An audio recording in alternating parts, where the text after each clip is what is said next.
Hello guys, bersama saya lagi dalam Alright Nopod Channel. Ahli Parlimen PAS, kawasan Pasir Mas kena batang hidung sendiri. Ya, apabila kononnya cuma mau berpolitik, kononnya nak salahkan kerajaan hari ini. Tetapi apabila dijawab oleh YB Fahmi, Menteri Komunikasi sahabat semua, terbongkar bahawa projek itu adalah dilakukan semasa kerajaan PAS dan Bersatu, yaitu Perikatan Nasional. Jadi apakah perkara itu sahabat semua? Mari kita tonton bersama video ini dalam sesi soalan lisan dan juga dijawab oleh YB Menteri sendiri. Akhirnya sekali lagi mengena batang hidung sendiri. Terima kasih Yang Berhormat. Tan Sri Ketua, selain pelaksanaan inisiatif Plan Jalinan Digital Negara ataupun Jendela, kerajaan turut melaksanakan penyediaan infrastruktur jalur lebar menggunakan kaedah Point of Presence ataupun POP, hub gentian optik. Inisiatif ini merupakan titik di mana dua atau lebih rangkaian komunikasi atau sebarang peralatan komunikasi berhubung antara satu sama lain. POP merujuk kepada access point, lokasi, fasiliti, peralatan seperti router, aggregators, modem banks, high-speed asynchronous transfer mode ataupun ATM switches, fiber distribution cabinet FDC dan lain-lain yang menghubungkan antara rangkaian bagi membolehkan pengguna melayari perkhidmatan internet. Tiang POP yang dibina sebagai hub berhampiran dengan kawasan sekolah adalah terdiri daripada kabinet OLT dan splitter yang akan dapat menampung jumlah minima 100 port untuk capaian sehingga 2 km dari satu POP. Dengan pelaksanaan projek ini, ianya dapat merapatkan jurang digital di kawasan luar bandar dengan lebih menyeluruh menggunakan peruntukan yang telah diluluskan.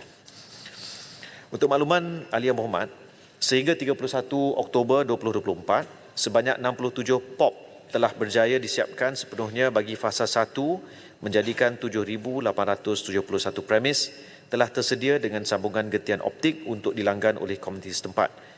Manakala 636 POP di negeri Sabah dijadualkan siap sepenuhnya pada tahun 2025. Bagi Parlimen Beaufort, 5 POP telah selesai dibina sepenuhnya bagi fasa 1, menjadikan 579 premis di Parlimen Beaufort telah tersedia dengan sambungan gentian optik untuk dilanggan oleh komuniti setempat.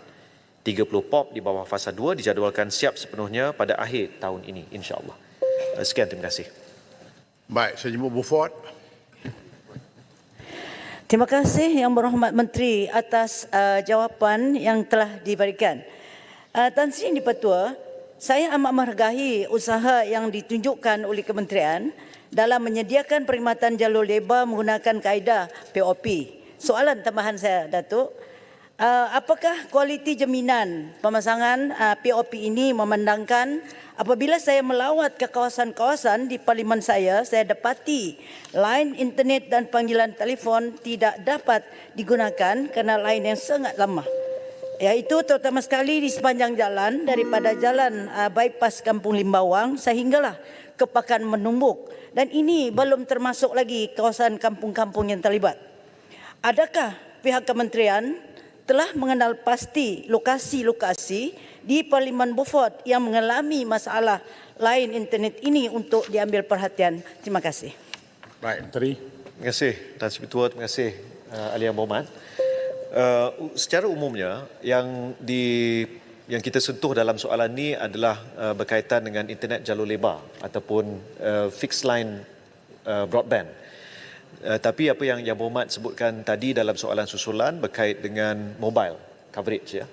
Secara umumnya bagi negeri Sabah, berdasarkan maklumat yang ada, apa yang disebut sebagai coverage of populated areas ataupun liputan kawasan berpenduduk mencecah 91.18%. Namun ia berbeza mengikut syarikat perkhidmatan talian mudah alih ataupun MNO. Saya bagi contoh, bagi syarikat Celcom 86.88%, syarikat Digi 86.56%, Maxis 77.48%, U-Mobile 77.98%, TM-Tech 54.9% dan YTL 60.54% mengikut seluruh negeri. Ini menunjukkan bahawa apa yang selama ini kita sebut sebagai COPA ataupun Coverage of Populated Areas bagi Sabah 91.18% tidak seragam bagi semua syarikat MNO. Arahan saya yang terbaru kepada pihak MCMC adalah untuk memastikan setelah syarikat-syarikat MNO menandatangani satu perjanjian komersial bagi 4G MOCN, Multi Operator Core Network, pada bulan Mei yang lalu, membolehkan semua syarikat telco meminjam menara di antara satu sama lain melalui perkongsian, maka kita akan minta supaya semua syarikat-syarikat MNO yang saya sebutkan tadi melengkapkan capaian kawasan berpenduduk mereka paling hampir dengan angka komposit yang saya sebut di awal tadi. Jadi insya-Allah bagi Parlimen Beaufort dan juga bagi setiap ahli parlimen, MCMC ada menyediakan dossier secara berkala status masalah internet, jumlah menara jendela, jumlah POP yang akan disiapkan. Dan saya minta nanti pihak MCMC susuli dengan apa yang telah diminta oleh Yang Berhormat tadi. Terima kasih. Saya jemput Pasir Mas. Terima kasih Tan Sri Speaker. Menteri, isu projek ataupun kaedah Point of Presence atau POP ini sebenarnya sebagaimana makluman Yang Berhormat Menteri telah mendapat teguran dan laporan Ketua Audit Negara 2024 seri 2, di mana kalau boleh saya kod balik, saya makan mendapati bahawa hanya 2 atau 1.0% sekolah daripada 599 sekolah yang melanggar rangkaian internet daripada projek POP yang telah siap ini. Jadi dalam keadaan saya merujuk kenyataan Yang Berhormat Menteri tahun lepas pada 2023 bahawa KKD peruntukkan 3.9 bilion ringgit Malaysia untuk projek POP Fasa 2. Dalam keadaan projek POP Fasa 1 ini pun sekolah-sekolah masih belum lagi memanfaatkan sepenuhnya. Jadi bagaimanakah projek 39 bilion ringgit Malaysia untuk fasa kedua dapat diutilize dengan sepenuhnya? Dan saya juga nak tanya berkenaan dengan kenyataan Berhormat Menteri pada 18 Mei 2024 lepas, kerajaan sedia pakej internet berkelanjutan tinggi untuk langganan sekolah KPM mulai 1 Julai ini. Jadi 1 Julai yang lepas. Jadi bagaimanakah perkembangan daripada langganan ataupun projek ini? Terima kasih. Baik, terima kasih Tan Sri Ketua, terima kasih Ahli Yang Berhormat. Soalan yang cukup baik dan sejujurnya sewaktu projek POP ini dirangka dan direncana, ia adalah sewaktu di bawah kerajaan terdahulu yang diuruskan menteri-menteri terdahulu. Dan kita dapati setelah teguran audit, pihak kementerian sejak tahun lalu telah meneliti beberapa kelompangan dalam aspek teknikal, di mana saya bagi contoh, dan inilah masalah bila projek itu kelihatan seperti terburu-buru dilaksana. Projek hanya menyediakan internet sehingga pintu pagar sekolah, tidak masuk ke dalam. Jadi ini yang berlaku sewaktu perencanaan dalam projek POP Fasa 1 dan POP Fasa 2 yang telah ditandatangani seminggu sebelum pembubaran Parlimen. Parlimen ke-14 yang lalu, seminggu sebelum pembubaran Parlimen. Jadi saya terikat dengan keputusan-keputusan yang telah dibuat. Arahan saya kepada pihak kementerian adalah kita perlu meneliti semula dan tambah baik kepada apa yang telah diusahakan. Malah kita dapati terdapat beberapa syarikat yang telah menerima jumlah yang begitu besar pada waktu itu tidak melaksanakan projek. Malah mereka menjual projek tersebut. Seperti di Sabah. Itu yang berlaku. Tapi kita sekarang berusaha untuk memperbaiki dan hampir setiap bulan pihak kementerian mengendalikan pertemuan dengan semua syarikat-syarikat yang telah diamanahkan untuk menyiapkan.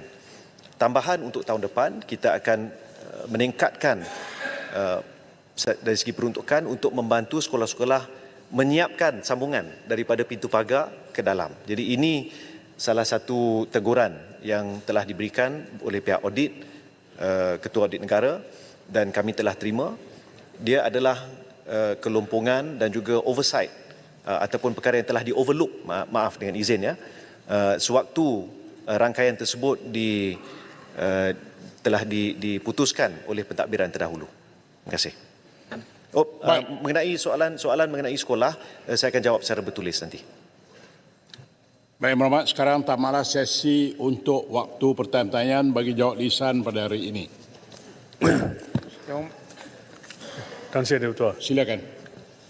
Tan Sri Ketua, mengikut peraturan mesyuarat 12/1, saya mohon mencadangkan bahawa mesyuarat pada hari ini tidak akan ditangguhkan sehingga selesai giliran Kementerian Belia dan Sukan seperti yang tertera di nombor 14 dalam susulan giliran Yang Berhormat Menteri-Menteri menjawab ke atas perbahasan Belanjawan 2025 peringkat dasar yang telah diedarkan, dan selepas itu Majlis Mesyuarat akan ditangguhkan sehingga jam 10 pagi hari Isnin 11 November 2024. Terima kasih. Siapa yang menyokong? Saya menyokong.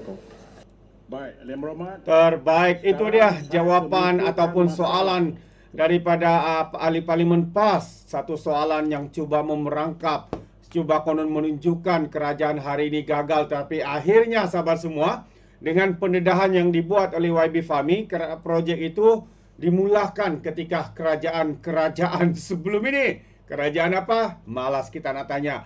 Kerana mereka ni asik mengatakan mereka lah kerajaan yang terbaik, sedangkan ketika mereka menjadi kerajaan, apapun tidak jadi. Semuanya gagal, sahabat-sahabat semua. Hari ini mereka cuba berlindung dengan mengatakan kerajaan perpaduan Malaysia Madani hari ini gagal. Hakikatnya mereka lah yang gagal ketika menjadi kerajaan. Satu yang amat memalukan. Itu pandangan saya. Bagaimana dengan anda sahabat semua? Anda boleh berikan komen ya di dalam ruangan komen. Jadi terima kasih, sampai di sini saja. Sekiranya anda mau berikan sebarang komen, pandangan, anda boleh berikan di dalam ruangan komen. Jadi terima kasih. Izinkan saya untuk mengundurkan diri, dan seperti biasa peribahasa mengatakan tapapun kangkap dua ton keinginan. Dalam bahasa Melayunya, tepuk dada, tanya selera. Sekiannya daripada Alright Nopo Channel. Kita berjumpa lagi. Bye-bye.